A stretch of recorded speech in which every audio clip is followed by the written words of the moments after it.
हरे कृष्णा. जाणून घेऊयात वॉटर मॅनिफेस्टेशन टेक्निक.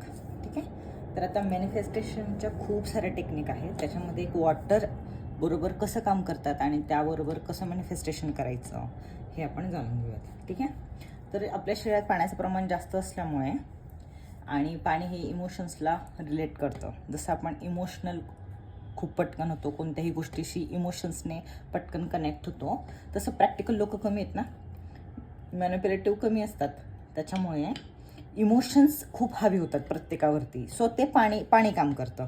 ठीक आहे. जसं की आता क्लिअर क्वार्ट्स हे जे मिनरल्स आहेत या क्रिस्टलमध्ये, तर याचं काम काय आहे, युनिवर्सशी कनेक्टेड करणं, स्पिरिच्युअल होणं, त्यानंतर तुम्हाला इंट्युशन येणं, पॉझिटिव्ह ठेवणं, निगेटिव्हिटी रिमूव्ह करणं आणि खूप सारे बेनिफिट्स आहेत क्लिअर क्वार्ट्सचे. क्लिअर क्वार्टला आपल्याकडे ना मराठीमध्ये स्फटिकही म्हणतात. ठीक आहे. जसं की सिद्ध लवकर होणं, कोणती गोष्ट चार्ज लवकर होणं. सो सिम्पल आहे. कोस्टर क्लिअर क्वार्ट्सचं जर घेतलं, सिम्पल याला ठेवायचं. पाण्याची तुमची बॉटल आहे किंवा जार आहे किंवा सिम्पली ग्लास जरी आहे, तर तो ट्रान्सपरंट असला पाहिजे. ठीक आहे. ट्रान्सपरंट असला पाहिजे. हे तुम्ही जार भरून ठेवला तर ओव्हरनाईट ठेवायचा किंवा सकाळी ठेवला, 2-3 तासानंतर तुम्ही पिताय तरी चालेल. सो हे सिम्पली हे पाणी असं चार्ज होऊ द्यायचं.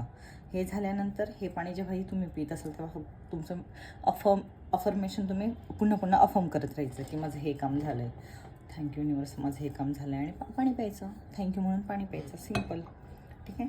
सो याचे बेनिफिट्स कसे आहेत माहिती का? जसं तुम्हाला पॉझिटिव्ह राहायचं आहे, कोणती गोष्ट मॅनिफेस्ट करायची फास्ट, तर क्लिअर क्वार्ट्स यूज करायचा.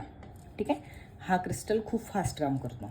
ॲमेथिस्ट असेल, तुम्हाला झोप येत नाही आहे, डोळ्या रिलेटेड काही त्रास आहेत, इचिंग होणं, जळजळ करणं, नंबर वाढला आहे, किंवा ओव्हर थिंकिंग खूप होते, नजर पटकन लागते, किंवा खूप इमोशन्स हाय आहे, स्पिरिच्युअल नाही आहात, निगेटिव्ह होत आहे, सारखे निगेटिव्ह थॉट्स येतात, अजिबात झोप नाही रात्रीची, आळशीपणा खूप आला आहे अंगामध्ये, सुस्ती खूप वाटते, त्यावेळेला हा क्रिस्टल वापरायचा.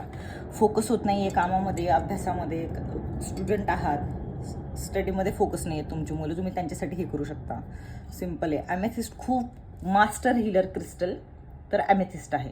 ठीक आहे. सो सिम्पली हे पण असंच यूज करायचं आहे. ठीक आहे. सो ॲमेथिस्ट आहे. त्यानंतर रिलेशनशिपमध्ये हीट आहे. तुम्हाला रिलेशनशिप हील करायचे तुमच्या पार्टनरबरोबर, किंवा घरामध्ये वारंवार वाद होत आहेत, एकमेकांसोबत जमत नाही आहेत, हीट आहे शरीरामध्ये, खूप सारी अग्रेशन आहे. तुमचं जेव्हा अग्नितत्व जेव्हा शरीरामध्ये किंवा वास्तूमध्ये जेव्हा हाय होतं, तेव्हा मास्टर हिलिंग त्यासाठी फक्त रोज कॉड आहे. ठीक आहे. तर त्यासाठी ना रोज कॉड यूज करायचा. समजा तुम्हाला स्किन रिलेटेड काही इश्यू आहे, आणि खूप सारे बेनिफिट्स आहेत याचे रोज कॉडचे. ठीक आहे. तो सिम्पली हे पाणी तुम्ही सगळेजण पिऊ शकता घरामध्ये. शरीरातली हीट ॲटोमॅटिकली होते. यासाठी तर तुम्हाला अफर्म करायची पण गरज नाही आहे.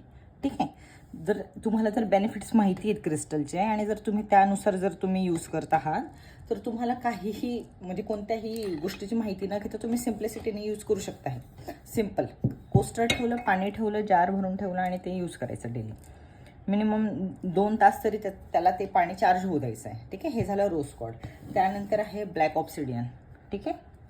ब्लॅक ऑब्सिडियन काय करतो, घरातील आपल्या ऑराची सगळी निगेटिव्हिटी रिमूव्ह करतो. ठीक आहे. आणि पॉझिटिव्हिटी आपल्याला देत असतो. सो हे काय करणार माहिती का, ह्या पाण्याला हा ऑब्सिडियन एवढा चार्ज करणार की ह्या पाण्याने तुमची इनर म्हणजे तुमच्या चक्रांची क्लिनिंग होणार. आतमधून तुमची बाहेरून ऑरा क्लिनिंग होणार. आतून जर तुमचे रूट एक डीप रूट क्लिनिंग होत गेली पाण्यामुळे, तर ॲटोमॅटिकली तुमचा ऑरा ब्राईट एनर्जीने पॉझिटिव्ह होणार. आलं लक्षात? तर त्यासाठी हा आतून क्लिनिंग करतो ऑब्सिडियन. त्यासाठी हे कोस्टर तुम्ही यूज करू शकता. कोणत्याही प्रकारचे अजून आपल्याकडे खूप सारे आहेत. तुमच्याकडे कोणत्या अडचणीला, कोणत्या त्रासापासून रिलीज होण्यासाठी किंवा कोणती निगेटिव्हिटी रिलीज करण्यासाठी कोस्टर हवं असेल, तर तुम्ही मला DM करा. माझ्या इंस्टाग्रामच्या पेजला फॉलो करा, किंवा तिकडे मला DM करा. तुम्हाला माहिती मिळून जाईल, आणि कोस्टरही आपल्याकडे मिळून जाते. थँक्यू.